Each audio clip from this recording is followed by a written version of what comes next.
प्यारे बच्चों नमस्कार। आप सभी का स्वागत है आपके अपने चैनल गोल्डन पाठशाला में। इस वीडियो में हम लोग बात करेंगे कक्षा 8 इतिहास। ये पार्ट 2 है। इससे पहले हमने एक वीडियो आप लोगों को इतिहास का दे दिया है। अगर वो वीडियो आप लोगों ने नहीं देखा है तो प्लेलिस्ट में जाकर देख सकते हैं। तो अब हम इससे पहले 1 से लेकर 50 पॉइंट तक की बात हमने कर ली थी। 1857 ईस्वी क्रांति तक जितने भी क्वेश्चंस आपके बने थे हमने कंप्लीट करवाते थे। तो अब देखते हैं आपका देखो 51 नंबर पॉइंट आपका दिया गया है कि इंडिया काउंसिल एक्ट पारित हुआ था। तो इंडिया काउंसिल एक्ट कब पारित हुआ था? तो इम्पोर्टेंट चीज़ है, पूछी जा सकती है 1892 ईस्वी में। और इस एक्ट के तहत वायसराय की परिषद के सदस्यों की संख्या 12 से 16 कर दी गई थी, अर्थात 4 सदस्यों की बढ़ोतरी कर दी गई थी, बढ़ा दिया गया था। नेक्स्ट पॉइंट आपका देखो आता है स्थानीय स्वशासन अधिनियम कब पारित हुआ था? तो 1883-85 ईस्वी में स्थानीय स्वशासन अधिनियम पारित हुआ था। नेक्स्ट आपका देखो 53 नंबर पॉइंट दिया गया है कि ICS परीक्षा पास करने वाले प्रथम भारतीय कौन थे?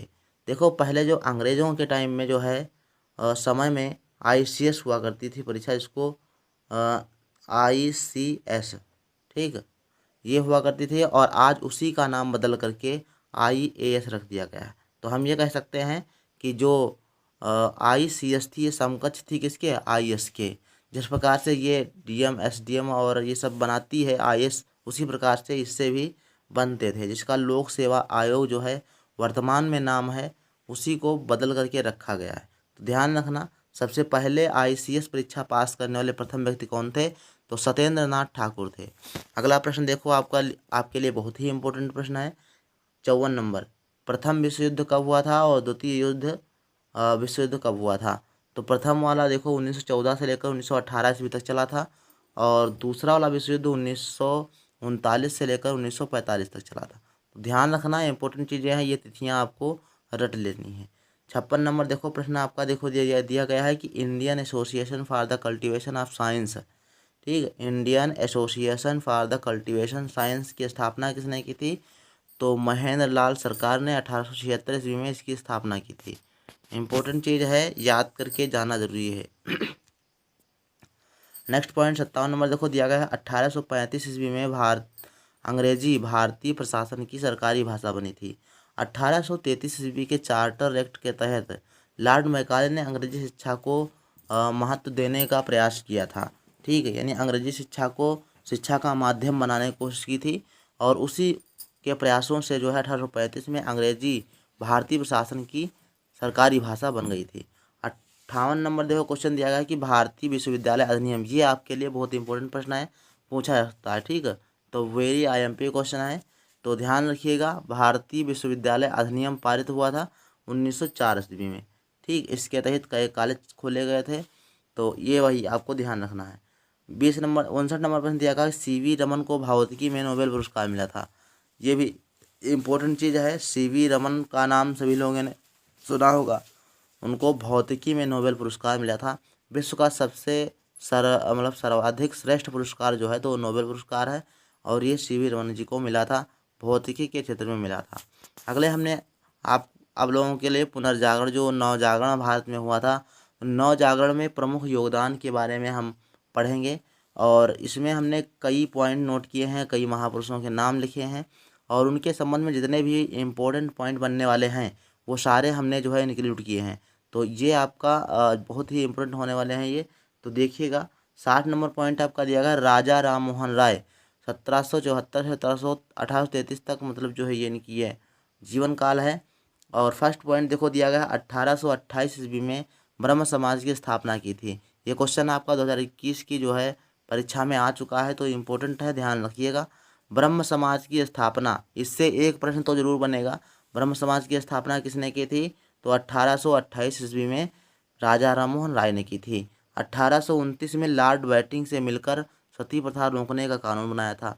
तो ये भी आपका पॉइंट बहुत ही इंपॉर्टेंट है, नोट करने वाला है, सभी लोग इसको लिखते चलिएगा। तीसरा पॉइंट आपका दिया गया है भारत में नवजागरण का जनक भी कहा जाता है। भारत में नवजागरण का जनक किसे कहते हैं? तो राजा राममोहन राय को कहते हैं।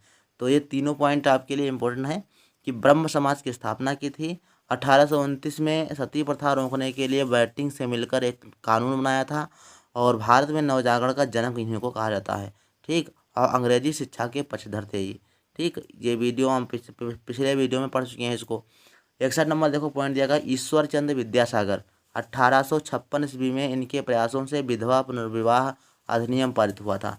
तो ये इम्पोर्टेंट पॉइंट है, पूछा जा सकता है। ठीक है, तो हमने इनके बारे में बस एक ही पॉइंट लिखा। ठीक है, तो जो पॉइंट आपके इम्पोर्टेंट होने वाले हैं बस उन्हीं को हमने लिखा है। 62 नंबर देखो दिया गया है, दयानंद सरस्वती 1875 ईस्वी में आर्य समाज की स्थापना करते हैं। ठीक, ब्रह्म समाज की स्थापना तो राजा राममोहन राय ने, और आर्य समाज की स्थापना की बात करेंगे तो 1875 ईस्वी में। ठीक, विधवा पुनर्विवाह तो ईश्वरचंद्र विद्यासागर। और दयानंद सरस्वती ने इनकी एक रचना बहुत प्रसिद्ध है, सत्यार्थ प्रकाश। ठीक, ये भी आपको ध्यान रखना है, दयानंद सरस्वती की रचना है सत्यार्थ प्रकाश। नारायण इन्होंने लोगों को क्या सिखाया कि वेदों की ओर लौटो। ठीक, वेदों में जीवन का सार है और उनको पढ़ के जीवन को धन्य या जो है मोक्ष की प्राप्ति की जा सकती है। तो इन्होंने बताया कि वेदों की ओर लौटो। ठीक, 63 नंबर प्रश्न आपका देखो दिया गया है, आत्माराम पांडुरंग। ये आपका क्वेश्चन भी पूछा जा चुका है। तो आत्माराम पांडुरंग ने प्रार्थना समाज की स्थापना की थी। किसकी? प्रार्थना समाज की स्थापना की थी। और स्वामी विवेकानंद की बात करेंगे तो 1896 ईस्वी में रामकृष्ण मिशन की स्थापना की थी।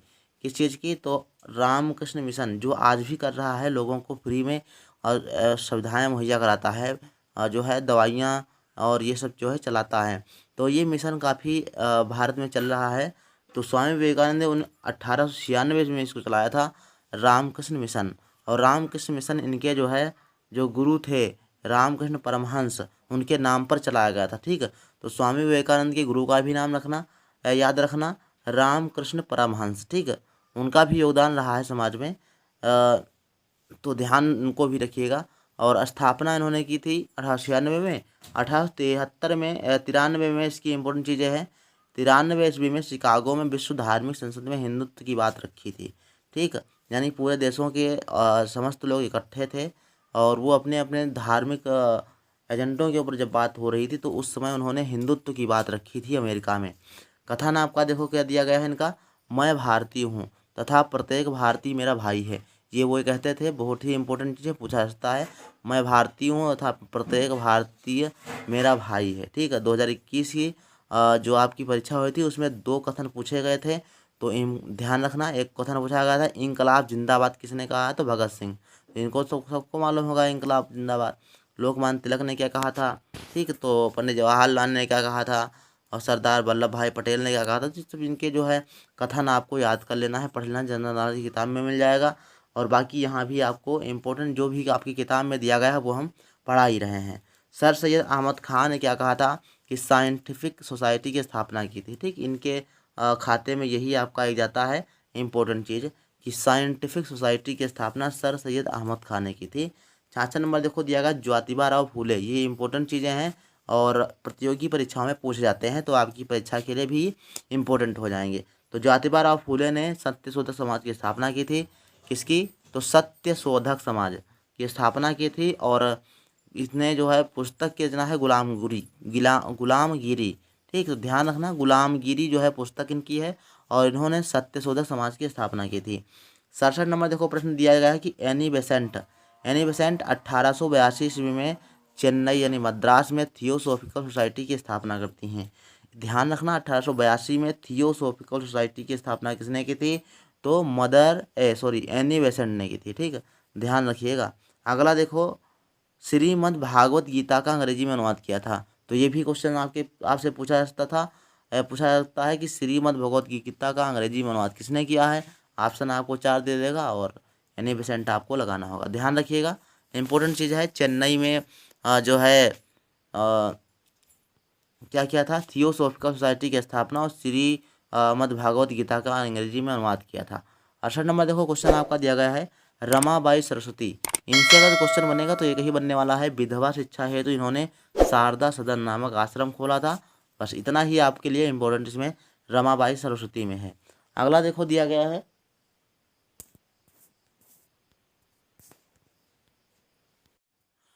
नेक्स्ट प्रश्न आपका देखो दिया गया है 69 नंबर आपका दिया गया पॉइंट, दादा भाई नौरोजी। दादा भाई नौरोजी जो है इनका संबंध है ये पढ़े लिखे भी थे। इन्होंने सबसे पहली बार राष्ट्रीय आय की गणना की थी। ध्यान रखना, ये इम्पोर्टेंट चीज़ें हैं।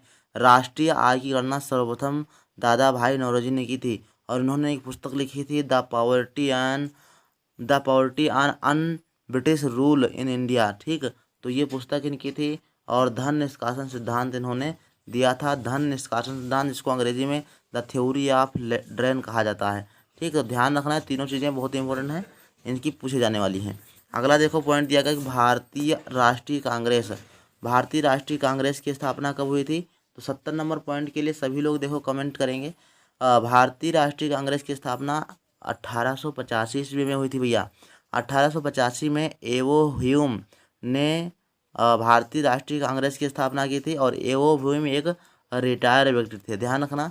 और इसका प्रथम अधिवेशन, यानी जो भारतीय राष्ट्रीय कांग्रेस थी, इसका प्रथम अधिवेशन मुंबई में हुआ था, और व्योमेश चंद्र बनर्जी इनके प्रथम अध्यक्ष थे।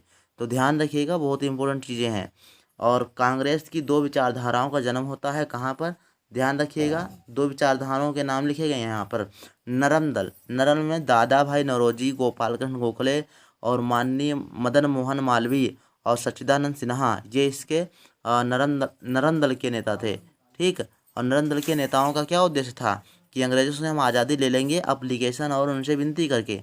ठीक, लेकिन गरम दल में थोड़ा इससे उल्टा था। वो लोग कहते थे कि ये एप्लीकेशन और जो है अपना ये जो अहिंसावादी सिद्धांत है, इसके आधार पर ये अंग्रेज हमको आज़ादी देने वाले नहीं हैं, इनको बिना मारपीट के आज़ादी नहीं देंगे।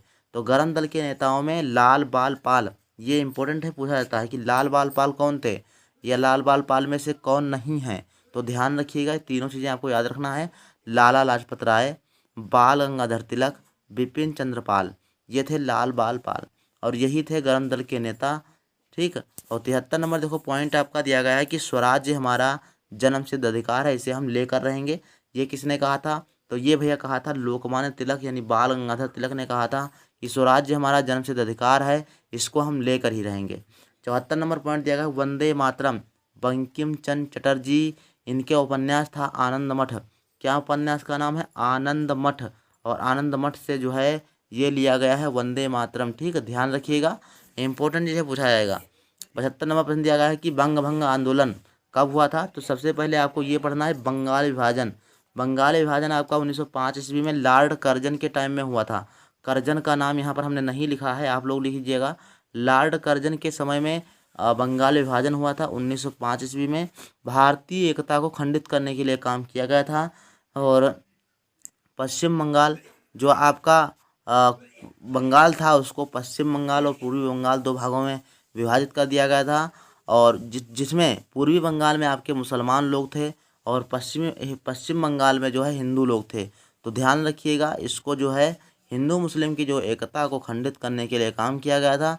1905 में इसके खिलाफ जो है आंदोलन चलाया गया, जिसको बंग भंग आंदोलन के नाम से जाना जाने लगा। तो ध्यान रखिएगा, इंपॉर्टेंट चीज़ें हैं। हमने जो है आप लोगों की वही चीज़ें लिखी हैं जो आने वाली हैं, इंपॉर्टेंट हैं। अगला देखो आपका पॉइंट दिया गया भारतीय मुस्लिम लीग की स्थापना हुई थी। तो इसमें आपका 1906 आंसर राइट हो जाएगा। अगला प्रश्न आपका देखो दिया गया है कि बंगाल विभाजन के बाद क्या हुआ। तो बंगाल विभाजन के बाद बहिष्कार और स्वदेशी आंदोलन चलाया था महात्मा गांधी जी ने, है ना। बहिष्कार और स्वदेशी आंदोलन, यानी हम अंग्रेजों की चीज़ों को बहिष्कार करेंगे, उनका इग्नोर करेंगे, उसको नहीं खरीदेंगे या नहीं लेंगे, और अपनी खुद की चीज़ें बनाएंगे, उनका यूज करेंगे। ठीक, तो बहिष्कार और स्वदेशी आंदोलन चलाया गया था। 18 नंबर क्वेश्चन आपके लिए वेरी वेरी इंपॉर्टेंट है, पूछा जाता है, वेरी आईएमपी प्रश्न है। क्या है, मार्ले मिंटो सुधार 1909 में आया था, इंपॉर्टेंट है, पूछा जा सकता है। अगला प्रश्न आपका दिया था 79 नंबर, क्या है, 1911 ईस्वी में जॉर्ज पंचम भारत में आए, और इन्होंने बंग भंग आंदोलन को रद्द कर दिया और दिल्ली का राजधानी बना दिया। ठीक है, 79 नंबर पॉइंट है, 1911 में जॉर्ज पंचम भारत आया था, और इन्होंने बंग भंग आंदोलन को रद्द कर दिया और दिल्ली को राजधानी बनाया था। तो ध्यान रखिएगा, इंपॉर्टेंट है, जॉर्ज पंचम कब भारत आया था। तो पूछा जा सकता है 1911 में आया था।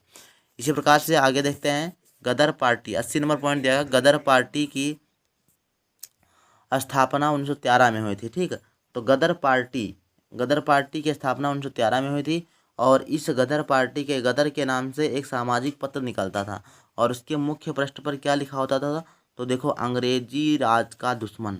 ठीक है, ये पॉइंट, ये बड़ा बड़ा हेडिंग लिख के आती थी, अंग्रेजी राज का दुश्मन गदर नामक पत्रिका पर। तो ध्यान रखिएगा इसको। 81 नंबर देखो दिया गया है कि होम रूल आंदोलन कब प्रारंभ हुआ था। तो होम रूल आंदोलन जो है एनी बेसेंट और लोकमान्य तिलक ने चलाया था। तो ये भी आपके लिए इम्पोर्टेंट से पूछा जाता है। अगला देखो पॉइंट आपका दिया गया है महात्मा गांधी के प्रमुख आंदोलन। ठीक है, तो हम कुछ इसमें से पढ़ते हैं। 82 नंबर देखो पॉइंट दिया गया है कि महात्मा गांधी के प्रमुख आंदोलन, और इसमें सर्वप्रथम आपको ये बात याद रखनी है कि अफ्रीका गांधी जी भारत आए। अफ्रीका से गांधी जी भारत कब आए थे, तो 1915 में। ठीक है, 1915 में अफ्रीका से महात्मा गांधी भारत आए और उसी समय 1919 ईस्वी में रॉलेट एक्ट आया था। क्रांतिकारियों को दबाने के लिए रॉलेट एक्ट आया और रॉलेट एक्ट के विरोध में, ठीक, इसके विरोध में 1919 में सत्याग्रह आंदोलन की शुरुआत हो गई। ठीक है, सत्याग्रह में सत्य का आग्रह करेंगे उनसे कि ये चीज़ें गलत हैं, इनको मत करिए। ठीक है, जलियांवाला बाग हत्याकांड। जलियांवाला बाग हत्याकांड सभी लोगों ने आप लोगों ने सुना होगा। तो इसका आपको सन याद रखना है और कहाँ पर हुआ था ये याद रखना है। ठीक है, सन आपका देखो 13 अप्रैल 1919 को हुआ था, अमृतसर पंजाब में। ठीक है, इसमें देखो डॉक्टर सत्यपाल और डॉक्टर सैफुद्दीन किचलू ये दो लोगों को गिरफ्तार कर लिया गया था और इन्हीं गिरफ्तारी के विरोध में जो है, इनकी गिरफ्तारी के विरोध में जो है लोगों ने एक पंचायत बुलाई थी, एक सभा बुलाई थी अमृतसर पंजाब में। ठीक है, जलियांवाले बाग में। तो वहीं पर निहत्थी भीड़ पर जो है गोली चलवाई थी किसने, जनरल डायर ने। जनरल डायर ने निहत्थी भीड़ पर जो है गोली चलवा दी और जिससे हजारों की संख्या में लोग घायल हुए और लाखों की संख्या में लोग मारे गए थे। तो ध्यान रखिएगा, इस कांड के बाद रविन्द्रनाथ टैगोर ने सर की उपाधि वापस कर दी थी। इम्पोर्टेंट चीज़ है, ये तो आपसे पूछा जा सकता है। ये क्वेश्चन आपके लिए बहुत इंपॉर्टेंट है कि जो आपका जो जलियांवाला बाग हत्याकांड हुआ था उसके बाद सर की उपाधि किसने वापस कर दी थी, तो सर की उपाधि किसने वापस की थी, तो रविन्द्रनाथ टैगोर ने। इसी के बाद जो है असहयोग आंदोलन की शुरुआत हो जाती है, यानी हम अंग्रेजों का सहयोग नहीं करेंगे। महात्मा गांधी ने शुरुआत कर देते हैं। 1920 से 1922 तक ये चलता है असहयोग आंदोलन। 22 में ये घटना होती है जिसको चौरी चौरा के नाम से जानते हैं, और इस घटना के बाद जो है असहयोग आंदोलन का अंत कर दिया जाता है, ख़त्म कर दिया जाता है। चौरी चौरा कांड जो था वो 4 फरवरी 1922 को हुआ था। गोरखपुर यूपी में एक जो है चौकी थी, एक थाना था छोटा सा, उसमें क्रांतिकारियों ने पुलिस वालों को भर के उसमें आग लगा दी थी। तो इससे जो है आहत होकर गांधी जी ने अपना असहयोग आंदोलन जो है रद्द कर दिया था। तो इस प्रकार से कुछ था। 85 नंबर देखो पॉइंट आपका दिया गया है कि संयुक्त रिपब्लिक एसोसिएशन का गठन किसने किया था। Sorry, Hindustan Republic association. Hindustan Republic association का जो है गठन 1924 में हुआ था और ये क्रांतिकारियों का एक गठन था। ठीक है, ध्यान रखिएगा। इसमें देखो पॉइंट आपका बहुत इंपॉर्टेंट है कि 9 अगस्त 1925 ईस्वी को लखनऊ के निकट काकोरी कांड हुआ था ना। काकोरी में रेलगाड़ी रोककर खजाने पर क्रांतिकारियों ने कब्जा कर लिया था और इस लूटपाट के बाद अंग्रेज जो है गुस्सा आ गए और उन्होंने पंडित राम प्रसाद बिस्मिल, रोशन सिंह और राजेंद्र लाहिड़ी तथा अशफाक उल्लाह खां को फांसी दे दी थी। चंद्रशेखर आज़ाद इससे क्या हो गए थे, फरार हो गए थे। तो ध्यान रखिएगा, इसमें 4 लोगों को फांसी भी दे दी गई थी और ये काकोरी कांड के बाद की घटना है। तो 85 नंबर पॉइंट तक आज हम पढ़ रहे हैं और वीडियो लंबा हो जाएगा तो हम ज़्यादा नहीं इसमें पढ़ेंगे और नेक्स्ट वीडियो में जो है 15 पॉइंट पढ़ लेंगे और साथ में हम आप लोगों के लिए एक ऐसी चीज़ें लेके आए हैं जो आप लोग बहुत पसंद करोगे उसको, और उससे आपकी चीज़ें और क्लियर हो जाएंगी। तो मिलते हैं नेक्स्ट वीडियो में उसी के साथ लेकर। तो देखते हैं क्या आपका कुछ इसमें रह गया है, अगले वीडियो में आप लोगों को पढ़ा दिया जाएगा। तो मिलते हैं नेक्स्ट वीडियो में, तब तक के लिए धन्यवाद।